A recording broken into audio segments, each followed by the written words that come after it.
김범석 쿠팡 의장이 개인정보 유출 사태에 대해 공식 석상에서 처음으로 육성 사과했습니다.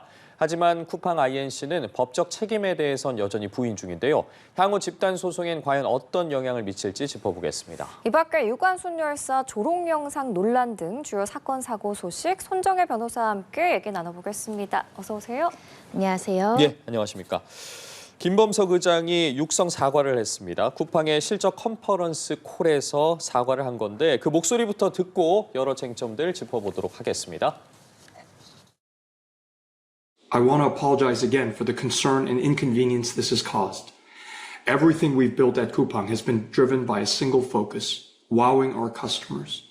Our customers are the only reason we exist.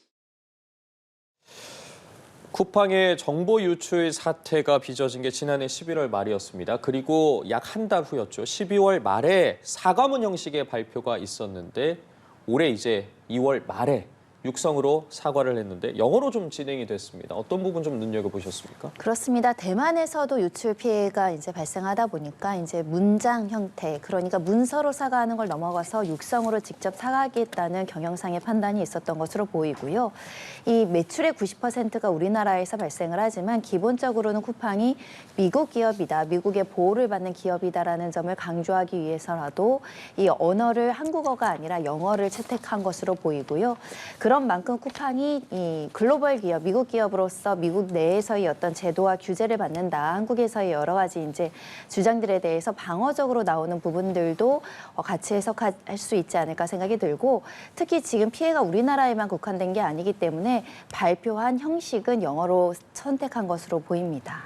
근데 이제 쿠팡이 연매출 50조 원 돌파하는 등 역대 최대 기록을 갈아치우기는 했지만 이 개인정보 유출 사고 여파로 지난해 4분기 수익성이 97% 급감했다, 이런 보도가 나오기도 했는데 이렇게 실적이 급감하니까 이제서야 사과에 나선 거 아니냐, 이런 시각도 있더라고요. 일단 고객과의 신뢰가 굉장히 중요하다는 걸 뒤늦게 자각한 것으로 보입니다. 우리나라 사람들이 쿠팡을 많이 이용하긴 하지만 우리나라가 이 기업에 대해서 매출을 올려주고 여러 가지 이제 애정할 수 있을 만큼의 신뢰 회복의 어떤 조치들이 이어져야 되는데, 사고는 발생하더라도 사고 이후에 후속 조치가 신뢰가 떨어지고 오히려 믿기 어려운 상황이 발생한다라고 한다면 결국은 물건이 좋아도 물건을 사지 않게 되는 소비자의 심리가 있는 상황이고요. 그런 여파로 지금 수익성이 97% 급감한 게 아닐까 생각이 들고, 결국 유출 사고 이외에 유출 사고를 대하는 태도, 또 우리나라 국민들에게 대하는 태도, 전반적인 신뢰가 하락했다라고 평가해야 될 것 같고요. 이렇게 육성으로의 사과가 좀 더 일찍, 더 진지하고 더 가까운 방식으로 이루어졌더라면 하는 아쉬움은 남습니다. 그런데 지금 쿠팡 INC가 여전히 개인정보 유출에 대해서 법적 책임은 부인을 하고 있습니다. 자칫 이 법적 책임을 시인하는 것으로 인식이 될 경우에 집단 소송 움직임이 더 커질 것을 우려하는 거 아니냐라는 일각의 지적도 있습니다. 그러니까 말하자면 한마디로 직원의 관리 책임은 있겠지만 직원에 의해서 우리도 또다시 피해를 본 피해자성이 있다라는 것을 다시 한번 강조하는 것으로 보이고요. 이렇게 책임을 일부 예를 들면 축소하는 발언을 한다는 것은 소송 전에 대비한다라고 보셔야 될 것 같습니다. 법률적인 검토를 통해서 우리가 과실을 인정하거나 책임을 전반적으로 인정하는 경우에는 미국에서 발생하는 징벌적 손해배상에서 막대한 손해배상이 나올 가능성이 있고, 또 한국 내에서 가징금이 나왔을 때 막대한 가징금 과태료를 부담해야 되는 부분들이 있기 때문에 법적인 책임은 회피하거나 축소하는 방향으로 입장이 나올 수밖에 없는 사정이 아닐까 생각이 들고요. 시스템적 보안 실패가 아니라는 주장은 우리 법 논리 중에 이 지금 우리 기술상, 보안상 할 수 있는 최소한의 또는 최대한의 안전보호 장치를 했음에도 피해가 발생했을 때는 책임이 감면될 여지가 있습니다. 그런 측면에서 시스템적으로 보안은 완비가 됐고 충분한 투자를 했음에도 불구하고 내부 직원이 이렇게 맘먹고 해킹을 하는 걸 어떻게 하느냐라는 취지도 포함된 주장으로 보입니다. 그리고 또 쿠팡이 최근에 세계 최대 규모의 로펌을 법률 대리인으로 낙점했다는 소식도 전해졌습니다. 최근에 대만 정부도 개인정보 유출 사태에 쿠팡의 잘못을 발견했다면서 법적 처분을 예고한 바 있는데, 이를 두고 좀 국제적으로 배상액을 떠안을 수 있다는 위기감이 반영된 거라고 볼 수 있을까요? 그렇습니다. 우리나라 제도랑 미국이 다른 제도 중에 하나는 징벌적 손해배상이라는 게 있죠. 우리나라 같은 경우 지금 다수의 로펌에서 민사상 위자료 손해배상 청구를 진행하고 있는데 청구 금액이 10만 원입니다. 하지만 미국은 그것보다 훨씬 월등히 높을 가능성이 있고 미국 현지 로펌들도 지금 집단 소송을 준비하고 있는 상황이라고 알려지고 있고 또 다른 제도 중에 하나가 디스커버리 제도가 우리나라에는 없지만 미국에는 있는데 그럼 다양한 증거가 게시될 가능성이 매우 높거든요. 그런 측면에서 만약에 미국 내의 집단 소송이 징벌적 손해배상이 굉장히 많이 나왔을 때는 기업의 경영상 위기가 발생했다는 우려가 있기 때문에 이 법률 비용도 아끼지 않고 최대 로펌을 선임할 수밖에 없는 상황이고요. 소송이 장기간 되고 여러 가지 이제 비용이 든다고 하더라도 이 동시다발적으로 발생하는 법률 이슈를 위기를 극복하겠다라는 의지가 지금 세계 최대 규모의 로펌을 선임한다라는 것에서도 확인할 수 있을 것 같습니다. 이렇게 쿠팡이 글로벌 1위 로펌을 선임을 하면서 국내 법무법인과의 한판 승부가 불가피하게 됐는데 물론 규모만으로 예단할 수 없겠지만 정보 유출 소송의 이 핵심 쟁점 또 지켜봐야 될 부분, 관심 있게 볼 부분도 짚어주시죠. 첫 번째 손해배상이 인정될 수 있는 그 범위를 설정하는 것은 사고 예방 가능성을 쿠팡이 사전에 인지했음에도 불구하고 필요한 보호 조치를 했는지 여부입니다. 관련해서 통상적인 쿠팡 같은 기업들이 취해야 될 보안 조치 중에 다방면으로 안전하게 보호 조치를 이행하고 투자를 하고 이에 대해서 충분히 사고를 예방할 수 있었음에도 불구하고 최소한의 조치를 하지 않았다라고 한다면 손해배상액이 커질 가능성이 매우 높은 상황이고요.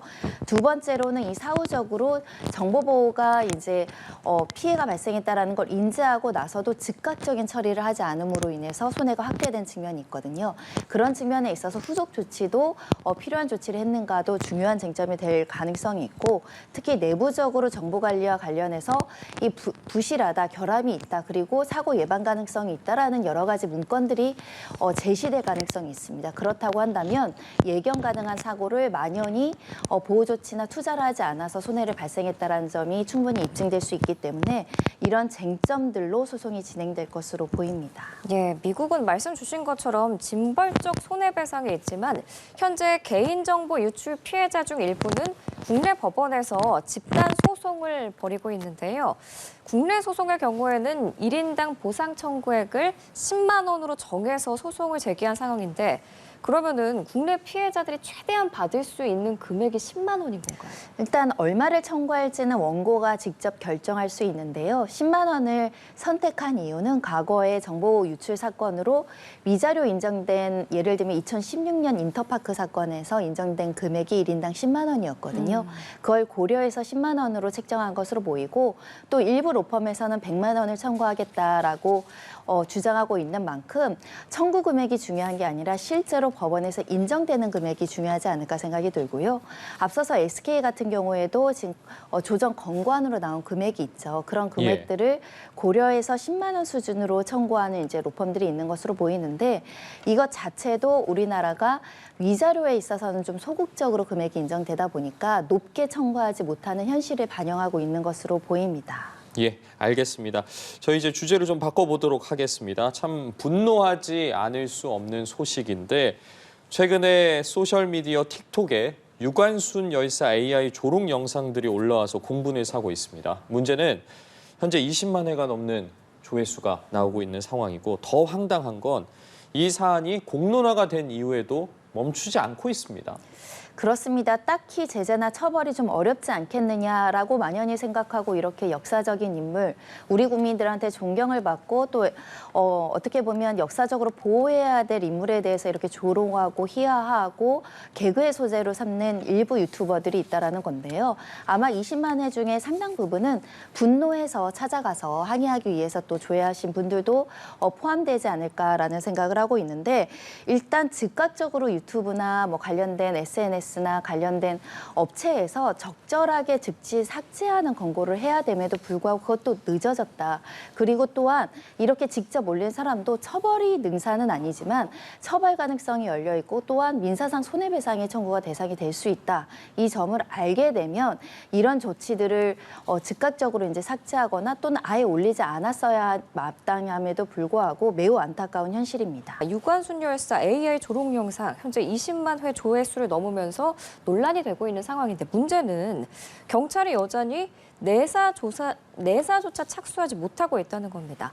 이를 두고 법적인 한계 때문에 경찰이 쉽게 움직이지 못하는 거 아니냐 이런 해석도 나오던데 어떤 배경 때문인 건가요? 그렇습니다. 일단 돌아가신 분이기 때문에 어떤 조롱과 모독 영상을 올린다고 했을 때 사자에 대한 모욕죄가 그 형법에는 없습니다. 예. 모욕죄의 대상은 살아있는 사람을 욕하거나 경멸했을 때 해당하기 때문에 고인된 분에게는 사각지대다 이렇게 말씀드릴 수 있고 혹여 명예훼손죄로 사자에 의한 명예훼손을 검토해 볼 여지가 있지만 구체적인 어떤 사실관계에 대한 언급이 아니라 단순한 조롱과 희화화 또는 욕설이라고 한다면 이 또한 처벌하기 어려운 한계가 분명히 존재하긴 합니다.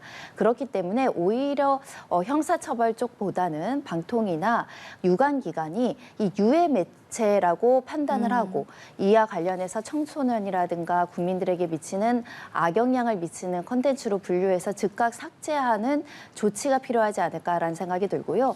또 다른 방안으로는 유가족들이 있다면 유가족들의 명예 감정을 훼손했고 또 고인에 대한 어떤 명예나 모욕 부분에 있어서 민사상 위자료 청구를 해서 강하게 손해배상 청구가 인용되는 방향으로 간다고 한다면 적어도 이런 역사적 인물로서 보호해야 될 우리 어떻게 보면 굉장히 존경받는 사람들에 예. 대한 가치를 보호할 수 있지 않을까 합니다. 말씀해 주신 것처럼 김구 선생을 조롱하는 AI 영상도 발견이 됐는데 일시적인 대응이 아니라 결국은 낡은 제도를 하루빨리 정비하는 게 시급해 보이는데 법률적으로나 뭐 여러 가지 부분들 따져봤을 때 앞으로 좀 어떻게 나아가야 된다고 보십니까? 네, 국회에서 노력해야 될 것 같고요. 정부에서도 신경 써야 될 것 같습니다. 역사적인 생존 인물에 대한 혐오적 표현이나 또는 역사를 왜곡하는 발언 또는 영상 같은 경우는 즉각적으로 해당 컨텐츠를 올린 업체라든가 방통위에서 삭제할 수 있도록 하는 조치가 굉장히 필요하지 않을까 하고요.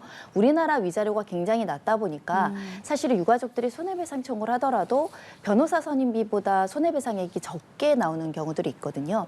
이런 부분에 있어서는 사회적 경각심 그리고 예방 효과를 가져오기 위해서라도 위자료를 대폭 올림으로 인해서 이렇게 희화화하는 영상을 올려서 받은 수익보다 배상해야 되는 금액이 얼등하게 크다라는 메시지를 줄 필요가 있지 않을까 합니다. 예, AI가 참 편리함도 주는데 여러 가지 부작용도 많이 잇따르고 있습니다. 그 부작용이 참 씁쓸합니다. 이제 다음 주제로 넘어가 보도록 하겠습니다.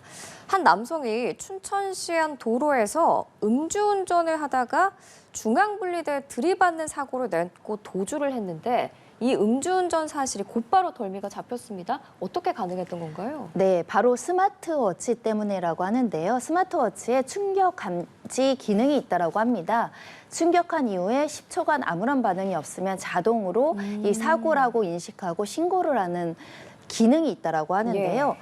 앞서 한 남성이 음주운전 후 도주를 했는데 음주운전 사실이 손목에 차고 있던 스마트워치 때문에 발각이 됐습니다. 그런데 더 놀라운 건 이 스마트워치의 주인이었습니다.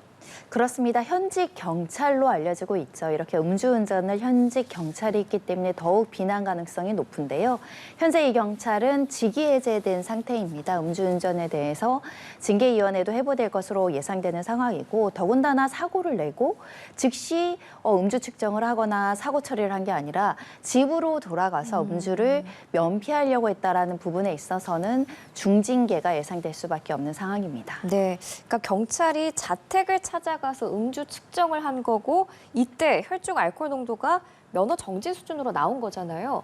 그러면은 이 수치가 사고 당시 음주 상태를 입증할 근거가 되는 거죠? 네, 근거가 될 수 있고요. 다만 이제 간격이 얼마나 지나서 측정했는지는 알 수 없는데 이런 경우에는 시간적인 어떤 경과가 있으면 음주 측정이 좀 다소 수치가 낮아질 가능성이 있잖아요. 이런 경우를 대비해서 위드마크 공식으로 역추적하는 방식을 써서 실제 측정된 알코올 농도보다 좀 더 높게 기수하는 경우도 종종 있거든요. 다만 그 수치가 과학적으로 명확하냐 안 하느냐 유무죄 판단에 있어서 공방을 하게 되긴 하는데요. 이 개인차가 있긴 하지만 시간이 경과된 그 기간 그리고 몸무게 이런 것들을 종합적으로 고려해서 만약에 사고 직후에 측정을 했다라면 운전대를 잡았을 그 당시에는 얼마일 것이다라고 추산하는 방식을 쓰게 되는 것이고요. 이런 사례가 종종 있습니다. 그래서 다툼이 대상이 되는 것이고 이미 시간이 경과된 시점에 면허정지 정도의 수치는 나왔으니까 형사처벌과 이 면허정지까지는 갈 수 있고요. 다만 면허 취소까지 할 것이냐 말 것이냐에 대한 다툼은 남아있는 것 같습니다. 이 스마트워치가 아니었다면 곧바로 음주 측정을 하지 못할 뻔했는데 현직 공무원이 음주운전 사고를 낸 경우에 형사처벌 수위 더 올라가는 겁니까?